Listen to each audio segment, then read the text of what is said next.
Now in continuation with the previous video, the red blood cells contain a protein called hemoglobin. Why are blood, in blood there are white blood cells, red blood cells and platelets. Now these red blood cells contain a protein called hemoglobin. This protein binds the oxygen and carbon dioxide molecules, which enables the blood to transport. Now oxygen is attached, you can say, with these hemoglobin and forms oxyhemoglobin.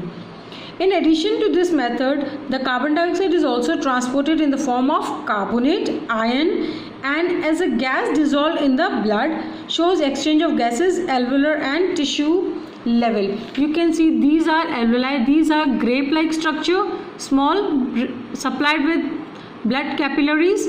These are the tissue cell. You can see when the blood carries oxygen, it carries oxygen, then it gives CO2 here. This process continuously works when we are breathing all the time, right? Now we are starting with the cellular respiration. Yesterday I told you what is cellular respiration. In cellular respiration, what happens is when cells get their digested food, that is simplest form of food, that is glucose, that glucose reacts with oxygen and forms carbon dioxide, water and some amount of energy. The oxygen absorbed by the blood binds the hemoglobin, the protein present in the blood, and forms oxyhemoglobin. What it forms? It forms oxyhemoglobin. It is transported in the form of different parts of the body. It is released in the cells where it is used for cellular respiration. Cellular respiration, because this respiration is happening in the cell itself. In cellular respiration, oxygen reacts with glucose to form CO2 and water. Energy is released in the process. The carbon dioxide formed during respiration is carried by the blood to the lungs to be expelled. Expelled is thrown out of body during exhalation. Now answer in one word. The windpipe. What is the other name of windpipe? Trachea.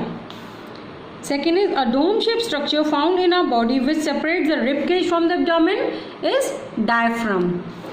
Third is the approximately percentage of oxygen in the inhaled air is 21%.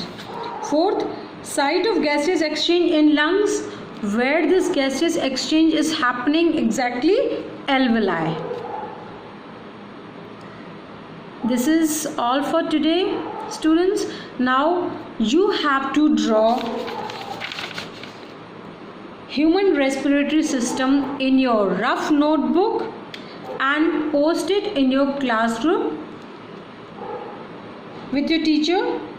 Human respiratory given in this PDF also, and you can draw it from internet also, but I want a neat, well labeled colored diagram.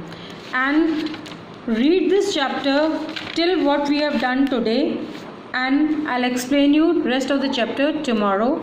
Thank you. Bye. Have a good day.